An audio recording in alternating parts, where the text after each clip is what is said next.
राधे राधे दोस्तों। अभी बजे हैं सुबह के 2:59 और मेरी नींद खुल गई थी। मेरी आदत है जब मेरी नींद खुल जाती है तो इसके बाद मैं नहीं जागती।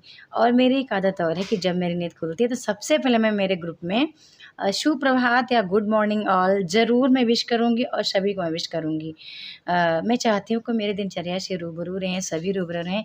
तो मैंने जीएम ऑल 2:59 पे सबको बोल दिया था ग्रुप में। और तब तक मेरे काफ़ी मित्र भी अक्सर जाग जाते हैं। मैं देखती हूँ 3 बजे काफ़ी लोग मेरे साथ जागते हैं। और आज मेरा जो स्टडी का टाइम था वो था सैटरडे संडे, मतलब 2 दिन का टाइम था कि मैं फर्स्ट पेपर का जो ओल्ड पेपर है यूथ कंपटीशन का, वो मैं इस बार करूँगी। और मैं हमेशा करती थी लेकिन काफ़ी 1-2 सत्र से मैं कभी नहीं पढ़ती थी, तो उसको मैंने अभी से उठाना स्टार्ट किया कि मैं 2 या 3 दिन का ऐसा टाइम होगा जो मैं एक-एक सेट हफ्ते में, मतलब 3-4 सेट भी मैं लगाती हूँ यूथ का, तो वो मेरे को करना है, ठीक है? तो वो मैंने किया। और ये ब्लॉग आप देख रहे हैं अभी हिंदुस्तानी स्त्री जीवन। और अब बज चुके थे सुबह के 4, 1 घंटे मैंने अपना स्टडी किया। और योगा आपको पता है मेरे जीवन का मूल मंत्र है, मेरे जीवन को बेहतर बनाने का, या मुझे हमेशा फ्रेश फ़ील करना या फिर फ्रेश रहना हमेशा, मतलब आलस्य को दूर भगाने का।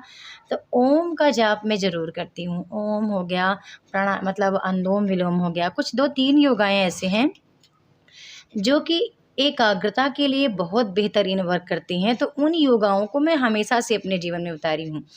और ये नहीं कि अभी कोई ये नई बात है मेरे लिए। और हमेशा मैं अपने लिए 10 मिनट 15 मिनट ज़रूर टाइम दूँगी। और कभी-कभी तो बहुत सारे, मतलब सरगम का रियाज़ मैं कर लेती हूँ। और बहुत सारे अलंकार मुझे याद हो चुके हैं जो कि शास्त्रीय संगीत के, तो मैं उनका प्रैक्टिस कर लेती हूँ। उनसे क्या है कि बहुत सारे, एक तो वॉइस क्वालिटी मैं देखती हूँ कि बहुत निखार आता है इससे।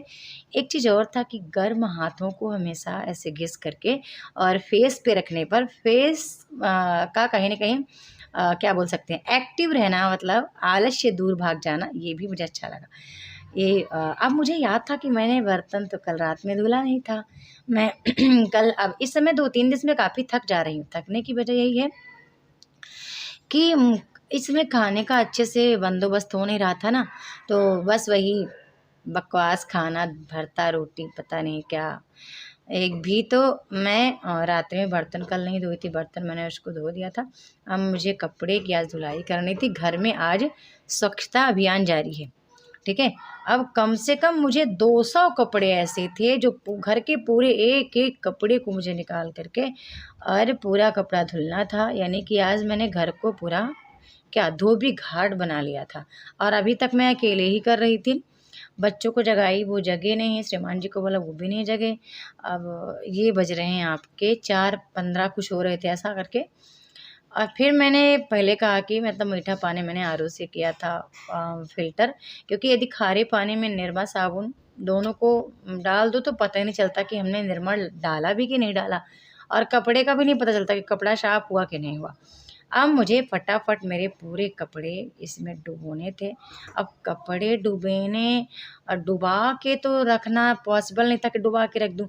मैंने कहा इसमें डुबा-डुबा के अब मशीन में फेंकूँगी, मशीन मतलब यंत्र जो है मेरा वॉशिंग, उस पे फेंकूँगी पूरे कपड़े और उसी से धुलने के बाद निकाल के सुखा दूँगी। उसी में जाके छत पे कर दूँगी। लेकिन दोस्तों पॉसिबल नहीं हो पा रहा था, इतना सारा कपड़ा अभी और तो कपड़ा रखा ही है।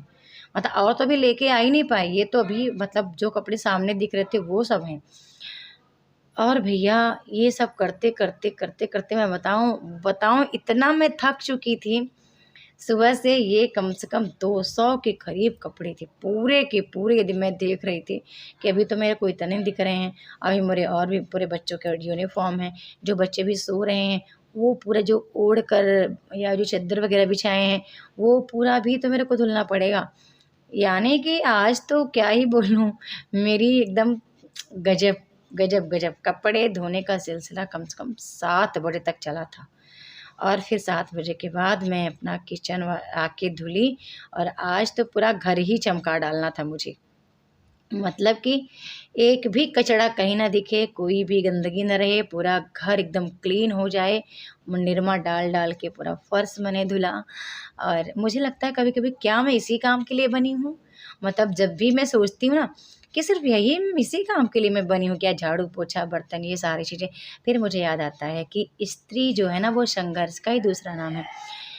स्त्री को आप वो कभी नहीं थकती, उसको बहुत प्यार से आप रखिए बस। उसको कुछ नहीं चाहिए ज़्यादा, बस उसको इतने सम्मान से रखें, वो 2 रोटी खाएगी तब भी किसी से नहीं कहेगी, 1 साड़ी पहनेगी तब भी किसी से नहीं कहेगी। अपने घर पे वो कैसे भी रह रही है, रह लेगी, लेकिन उसका सम्मान होना चाहिए। उसको ज़्यादा दिखावटीपन नहीं चाहिए, मतलब कि कोई अपने आगे प्यार करे और दूसरों के आगे दुत्कारे, बस वो सम्मान चाहती है। तो मैंने आज पूरा घर पूरा क्लीन हो गया, चारों तरफ एकदम सफाई। अब कहीं न कहीं मन को शांति मिल रही थी, आज पूरा कचरा जो भी था घर का, थोड़ा बहुत वो पूरा निकल चुका था। और अब ये रूम देख रहे हैं श्रीमान जी का, जिसमें मुझे पैन टैब लगवाना है, मेरा मतलब बड़ा वाला जो क्या बोलते हैं डिजिटल बोर्ड। अब मैं कपड़े पूरे यहाँ आ गई थी छत में देखने, लेकिन ये पूरे कपड़े जो हैं अभी मेरे बच्चे फैलाए हैं और अभी देख रहे हैं वहाँ पे कपड़े अभी सूखने के लिए डालना है, लेकिन अभी मैं स्नान नहीं की थी, तो मैं इन कपड़ों को छू नहीं रही थी। अभी मुझे नहाने-वहाने के बाद मैं आऊँगी, तो कपड़े फैलाऊँगी। बाकी के जो बच्चे जग चुके थे, अपना-अपना कपड़ा फैलाए थे। अब मैं इधर नहा भी चुकी थी और वंशु भी नहा ली थी, सब बच्चे-वच्चे सब फ्रेश नहा धो करके अब मुझे करना था भगवान की पूजा। काफ़ी टाइम बाद आज 10वें दिन मैं भगवान के मंदिर में आई थी और आपको पता है कि सबसे ज़्यादा जो सुकून है वो ईश्वर के दरबार में मिलता है, क्योंकि वहाँ पे पूरी श्रद्धा के साथ आप जाओ तो आपको बहुत अच्छा लगेगा। अब ये मेरी छोटू है, छोटू को भी कहीं न कहीं कैमरे पे थोड़ा-सा एक्टिंग करने का बहुत वो सोचती है कि कुछ न कुछ ऐसा वो नखरे करती रहे। अब वो जब तक कैमरा चालू रहेगा तो इधर से उधर फुदकेगी, 4 बार आएगी, जाएगी। अब उसको पता है कि बोलना तो अलाउ है नहीं कि कुछ भी बोलें, कोई काम की चीज़ उसके है ही नहीं, क्योंकि ये तो मेरा पूरा ब्लॉग शूट हो रहा, बच्चे अपना आते रहते, जाते रहते। अब मुझे इस बीच में कुछ गुनगुना भी रही थी ईश्वर को, मतलब बहुत शुक्रगुज़ार मान रही थी कि आज इतने टाइम बाद मुझे मेरे भगवान को छूने का मौका मिल गया। यानी कि ना तो छू, ना ही कोई पूजा-पाठ तो पूरा बंद ही हो रखा था। सबसे खुश हो रही थी कि लड्डू गोपाल की मेरी आज पूजा हो गई और मेरे भगवान की, माँ दुर्गे की। भगवान को बहुत मानती हूँ मैं दोस्तों, क्योंकि जितना भी आज मैं कुछ कर पा रही हूँ कहीं न कहीं ईश्वर की बदौलत है और ईश्वर की शक्ति है। वरना कौन जागता है 2:59 पर या 2 ढाई बजे जाग कर के कंटिन्यू अपने वर्क को करे। और मैं सोचती हूँ कि काश कि कभी मुझे इतना मौका मिल जाए पढ़ने के लिए और कह दिया जाए कि आज आपको पढ़ना ही पढ़ना है, कोई काम नहीं है, मतलब 10 दिन के लिए भी मौका मिल जाए, तो क्या महिलाएँ अपने लक्ष्य को प्राप्त नहीं कर सकती? कर सकती हैं। लेकिन नहीं, हमें मौका नहीं दिया जाता। हमें यदि ये मौका दिया जाए तो हम बहुत कुछ हासिल कर सकते हैं। अब भगवान की पूजा में मैं टाइम लगा रही थी, मतलब 1 घंटे का टाइम लगभग मैंने लिया था और बहुत सारी मेरे मन की बातें थी जो मैं ईश्वर तक पहुँचा रही थी आज। मैं चाह रही थी कि पूजा लंबी चले और भले मैं कुछ नहीं बोल रही थी, पर मैंने पूजा को कर लिया। अब मेरे को छत पे कपड़ा डालना था और आपको पता है छत पे यदि मैं आऊँगी तो वंशिका पीछे-पीछे आएगी। उसको पता था मैं जो कपड़े मेरे रखे थे, मैं पहले नहीं डाल पाई थी, उन कपड़ों को मुझे अभी ले जाके फैलाना था। और वो कपड़े फिर हम लोग फैलाए दोनों माँ-बेटी मिलकर। अब भूख लगी थी, तो नाश्ता तो कुछ बनाने की हिम्मत नहीं थी, तो श्रीमान जी समोसे लाए थे और यहाँ पे चल रहा था समोसे की पार्टी और सबसे ज़्यादा समोसा देखकर खुश थी वंशिका। वो बहुत, बहुत ज़्यादा अच्छी है दोस्तों। अब मैं भी रेडी हो गई थी क्योंकि गाँव निकलना था मुझे, बज चुके थे 9:30। अब मैं यहाँ से चल दी गाँव के लिए। भी सफ़र मेरा देख रहे हैं, वही मेरी रोड, इसी रोड से मुझे गुज़रना होता है। मैं कभी-कभी सोचती हूँ कि पता नहीं शहर में हूँ कि गाँव में हूँ। और फिर हम लोग गाँव के लिए निकले। श्रीमान जी का भी बहुत सपोर्ट मिलता है मुझे, जब भी कुछ होता है तो मिलता है। अब मैं पहुँच चुकी थी मेरे गाँव। जय बजरंगबली। ये दरबार मुझे बहुत अच्छा लगता है, बहुत सुकून मिलता है। जब भी मैं जाऊँगी, पता नहीं रोना आता है, खुशी के आँसू हैं कि कौन-से आँसू हैं मैं नहीं जानती। लेकिन ये मेरा गाँव है जहाँ मैं सबसे पहले मतलब डोली में बैठकर आई थी, जिस एरिया में। अभी उस एरिया को हम छोड़ चुके हैं और हम दूसरी जगह शिफ्ट हो गए हैं।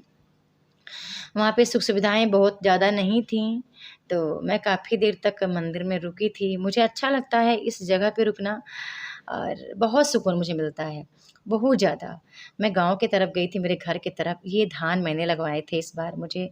मैंने कहा था खेती करना पड़ेगा, यदि किसानी का थोड़ा बहुत काम कर रहे हैं हम लोग, तो धान की रोपाई मैंने खुद से करवा ली थी पर्सनली। और मैं थोड़ा-सा ये दृश्य मुझे याद आ रहा था, सब गिर चुका है, घर-वर बचा नहीं है, कुछ घर-वर नहीं है वहाँ पे अब। ये पूरे पेड़-पौधे लग गए हैं। ये वाला घर है जो दिख रहा है आपको ना, इसी घर में मैं गई थी 2009 में। 1 जुलाई 2009 को इसी वाले घर में गई थी, टूटा-वूटा है। अब क्या ही बोलें, हो गया, भगवान ने ज़िंदगी बदली बदली है। यहाँ से लेके वहाँ तक के सफ़र को ज़रूर लाइक करें, शेयर करें, सब्सक्राइब करें।